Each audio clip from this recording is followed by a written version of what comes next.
Hello, this is Mark here at Gary's Guitars, and I'm here to talk about that fuzzy feeling. Let's talk about fuzz pedals. So, this is meant to be a bit of a primer for people who aren't connoisseurs of fuzz but want to get into fuzz. It's a pedal that scares some people. It's a pedal that shouldn't scare people. Let's talk about a little bit of the history of fuzz, what fuzz does, and why you should get into fuzz if you haven't already. So, let's talk about what fuzz is. I like to just there is no necessary dictionary definition that really grades the kinds of distortion that we use in guitar, but it kind of goes like this: overdrive, distortion, and fuzz. So, overdrive is the sound of an amp being turned up. So it simulates an amp being turned up louder than it actually is. So you can get the sound of a Fender amp on 9 when your amp is only on 2, and that's kind of overdrive. That kind of came later in the history of fuzz. And then distortion as well. Distortion is kind of similar to overdrive. These terms used to be interchangeable. But now they've become distinct terms. And so overdrive is the middle. I'm sorry, overdrive is light. Distortion is when you really mangle up the sound a bit. Then you have fuzz, and fuzz is the big sound. So when you're talking about fuzz, think of like huge guitar licks of grunge music, or Neil Young's Out of the Blue and Into the Black, that kind of like. And oftentimes, especially early fuzz, they were so overwhelming that they would be played single note at a time. You wouldn't really be strumming chords with a fuzz on because they just go nuts. So let's talk about a little history of fuzz then. Fuzz kind of came around the early 60s. There's a few of the early companies that are credited with doing it, but the Gibson Maestro is the first mass marketed fuzz pedal that really captured the attention of the world. And it was used. People loved these little pedals. They thought they were cool, but they didn't know quite what to do with them.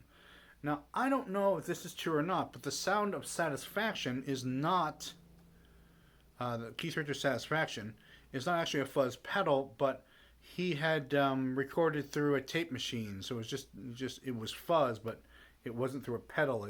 He was doing the sound to imitate a big horn, what a horn section would do. So he wanted that fuzzy sound to sound like a horn section on a Motown record, or like an Otis Redding tune or something like that. That would have this line moving single note. It was, but you can hear harmonies in fuzz too because the overtones are driven to the top.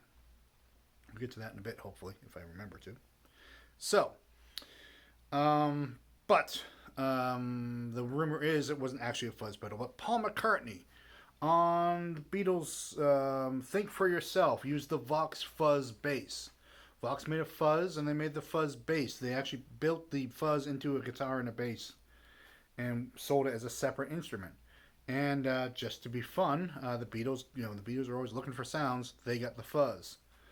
Now, let's talk about our friends at Electro-Harmonix. In late 67, early 68, Mike Matthews was just starting Electro-Harmonix. He made preamps, little PA adapters and things to help bands play louder and just help guitarists do things. The Big Muff was the first big success for Electro-Harmonix. It's a fuzz pedal, and but by today's standards, definitely it can add sustain, and it can add it kind of compresses as well, so it kind of stretches the note out.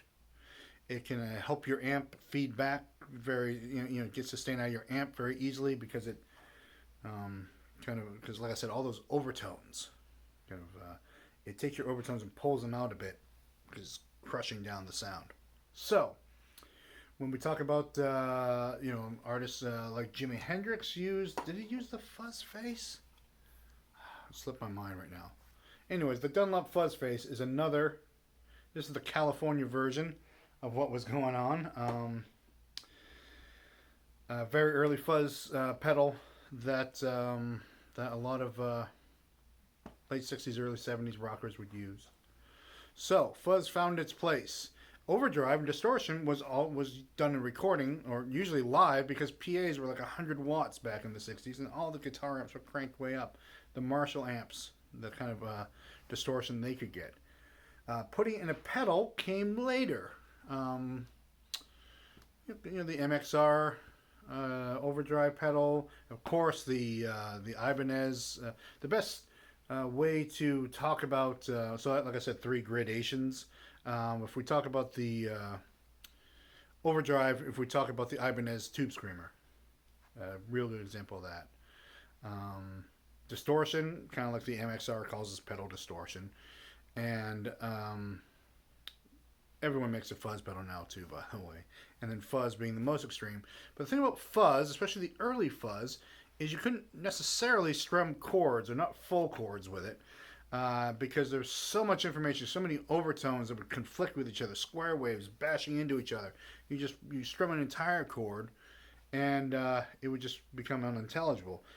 The power chord, the three note chord with no three, the 1-5-1 chord, that those work really well with a fuzz. So fast forward to the 80s, Electro-Harmonix was having business trouble, but Mike Matthews started a new company called Sobtech that imported Russian-made tubes to the U.S. Because Americans were just really getting back into tube amps, but American tube factories had shut down. And then he said to himself, assumably or out loud, why don't I start making again the Electro-Harmonix Big Muff pedal, but have the Russian factory make them. So he had them made in Russia and market them to the U.S. And those became very popular as we moved into the grunge era. So the grunge was really a reaction to the metal a lot. The late 80s metal ruled the airwaves and MTV, and the grunge players came in. They just wanted big, ugly sounds, and that's why they gravitated toward the Big Muff. And they began making the USA Big Muff again, which is still made to this day. And then, so grunge, the sound of fuzz came back in style. Like I said, in the 80s, it was more overdrive. So grunge brought fuzz back, and fuzz is here to stay. A lot of manufacturers, so now we have thousands of pedal manufacturers instead of 3.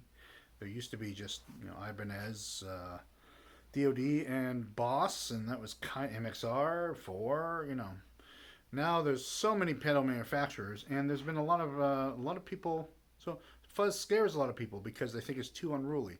But a lot of these fuzz pedals now they have a lot of controls on them, or they're made to make the notes a little more distinct, a little less out of control. So that kind of bridges the gap a little between distortion and fuzz. So do not fear the fuzz. Like I said before, some people are like, oh no, I don't want to play hard rock. I don't want to play grunge. Fuzz has a place in a lot of music and a lot of sounds, and just depending on how you use it. Now, Electro-Harmonix has come to reissue different eras of their pedal, because they had a bunch of revisions through the years, of the 50 years of making the Big Muff. And over the years, there's been a lot of variations on the Big Muff that they've come out with. But now they have a little family of 5 or 6 variations on the Big Muff, all just a little different. Check them out, because they're you can kind of find the one that's right for you, because they have some are fuzzier, some are more razor sharp. So hopefully that was helpful. Just to sum up. Do not fear the fuzz. If you're just getting into it, also fuzz pedals tend to be kind of cheap because they're not a complicated circuit. So they're a great pedal to get into for low money and have a lot of fun. So thanks again for watching. Please do all that stuff. Like, subscribe. Check out our YouTube. We have a weekly YouTube hangout thing we're doing lately, so find that and check that out. And Instagram and Facebook and whatever social media exists while you're watching this, hopefully we'll be there with you too. So Thanks again for watching, and we'll see you soon.